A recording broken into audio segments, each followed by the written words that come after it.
Good day and welcome back to another week of Talking Technical.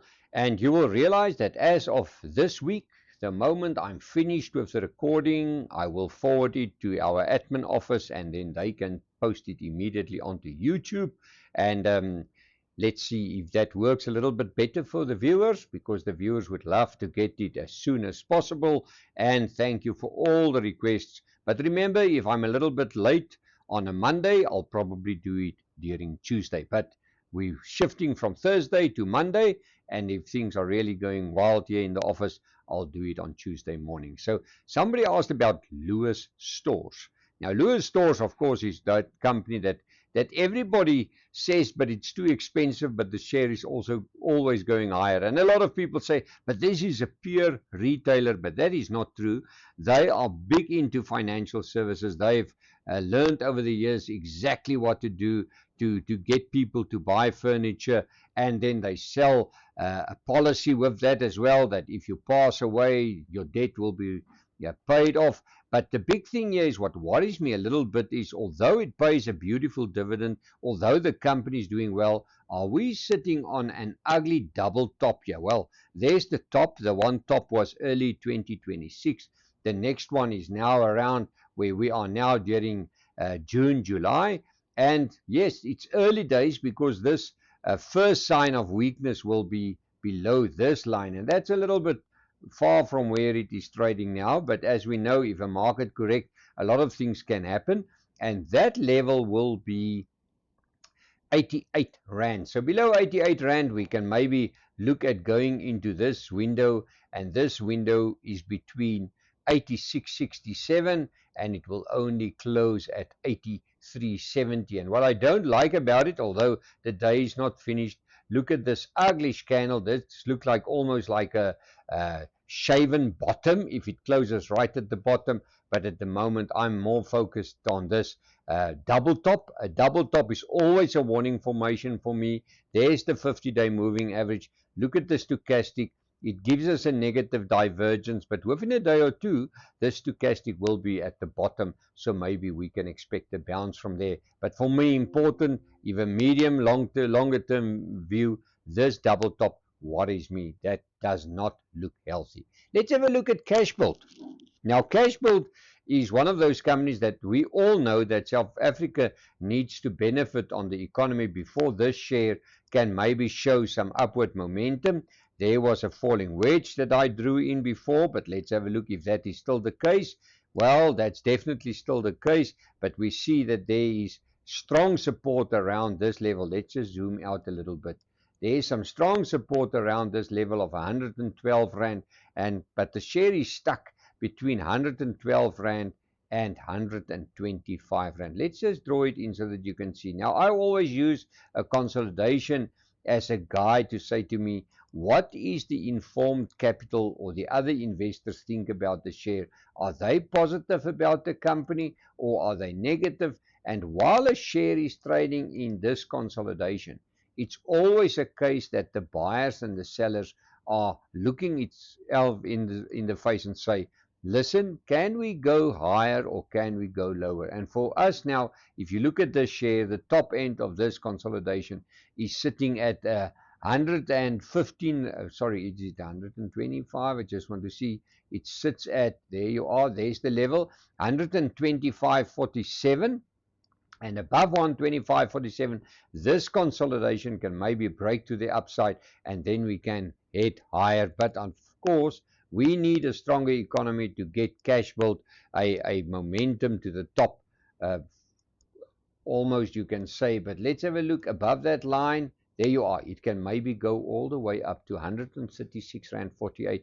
And we're right on spot of this 50-day moving average. So it's quite important that this level of 125.47 turns into a resistance, then turns into a support, turns into a support, and then we can see a beautiful move to the top. So if you do buy above 125, 47. I will use the bottom end. This is a little bit of a big stop loss, 112.83, but I'm going to give you a tighter one. I'll use the 50-day moving average. That's 119.48 as my stop loss. And look what we see, stochastic also in the middle. Looks like the share is looking for some guidance to move higher, but at the moment the share price is very reluctant. But we are stuck into a consolidation, and I think the moment we start to see that inflation is maybe coming back a little bit and interest rates don't get another hike to the top, then this share will maybe start to look a little bit better. But as we all know, that shares always look ahead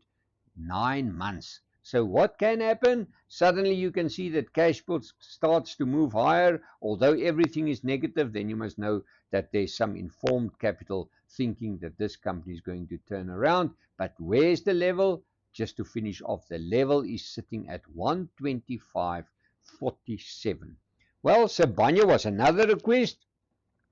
And as we know, Sibanye-Stillwater is also sitting tight into a falling wedge formation there. We're right at the bottom. We're almost testing these lows. I just want to draw in that line there to get it. There you are. Let's just do a proper in here. Now, Sibanye is an interesting case because they haven't just got gold, they've also got some platinum and other metals that they involved with. But for me, I first need to see if this support line at the bottom can hold. And for me, the first sign of technical strength will be above that little doji candle there. That doji candle called for indecision a while back, and only above that level of 35.62 we will see that there's a first sign of technical strength in Sibanye-Stillwater, and the big move will probably come when this line turns into a support, and that is 38 rand 17 cents. So then get involved above 38.17, make use of this stop loss. I will use that stop loss as 35.62. And where can the share go to? I mean, there's quite a few moves to the top. The first one will be probably this gap, but I think before we reach this gap, we'll probably reach a lower level first. Let's just draw that level in so that you can see where we can get that from. There you are. And if you extend that line, it will probably take you spot onto that gap, and that gap sits between 53 rand 38 and it will close at 53.67. So definitely we can see that it can maybe close at 53.38, close at 53.67, and that will be if this falling wedge will play out to the top. And I think by then we will see a proper turnaround already, and the 50-day moving average in a support, and that will be seen as positive. Well, let's have a look at one of the dogs of the market. We called it before, and the share messed us around for a while, but it looks like suddenly SAPI is starting to look a little bit better. It was also a falling wedge. It already reached that target, but what do we need now is we need some proper higher lows so that we can see that the momentum to the top really wants to come back into play. And we spot on to the 50-day moving average. So it's almost decision time for SAPI. Well, unfortunately, we are overbought on the stochastic. But if we can break above this 50-day moving average, we can see some renewed strength to the top. And where's the gap? There's a little gap between 14.23. That one will close at 14.46. And there's another gap here right at the top, and that is between 15.59 and close at 15.88. Now, this share just seen bad news. The company struggle, not because they are a bad management company. It's because everything is against them. The paper prices are down. The world is not buying paper. Everything is onto computer. But what we can see is if this share turns around, because remember, this is a cyclical company. All cyclical companies, if things goes bad with them, looks like this. Chart right from the top all the way to the downside. But boy, oh boy, we've seen that in gold. When that companies turn around with a stronger gold price, you can be surprised the way they go. The same is going to be with paper, and that's SAPI. If SAPI starts to go, we can maybe see a much higher price here. Well, let's have a look at Alphabet, but of course, let's just give you a warning level here. The warning level will be below 1020. Then we will see a lower high again, and then you need to sit on your hands and do absolutely nothing. Let's have a look at Alphabet, one of those stalwarts of the Nasdaq. Nothing can go wrong. Everybody loves the company. Everybody believes that the company can just go higher. I'm a little bit nervous because what we see here is I see a negative divergence on the stochastic. Let's just draw that in so that you can see how it looks like. It shows you that the momentum loss there was the high. It came back. There's a lower high, and now we saw a little bit of a breakaway doji here. So for me, the test of this company will be below this level. When Alphabet starts to move below this level, things can easily turn sour for the company, because below this level, 340, 330.20, we can maybe reach for this little gap.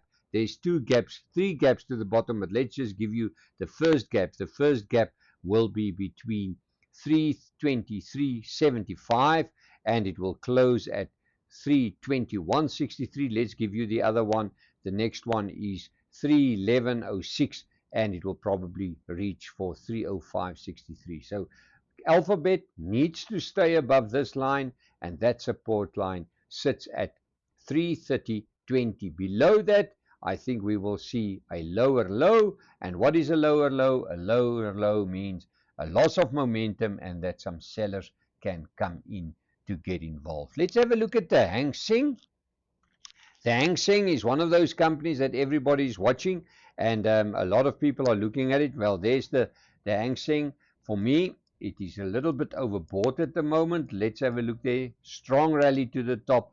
The 50-day moving average turned into a support, but this tweezer top worries me because that has not been taken out yet. So just be careful when this index starts to turn around, and the level to watch is 24,276, because that's the 50-day moving average, and the warning of this tweezer top will only disappear above 252.16, 25,216. So that only above that it can maybe kick a bit higher. Well, that's the story of this week. All the best. Let's chat again and enjoy the earlier show than before. Visit our website www.fransdeklerk.com for more info, and we'll chat again.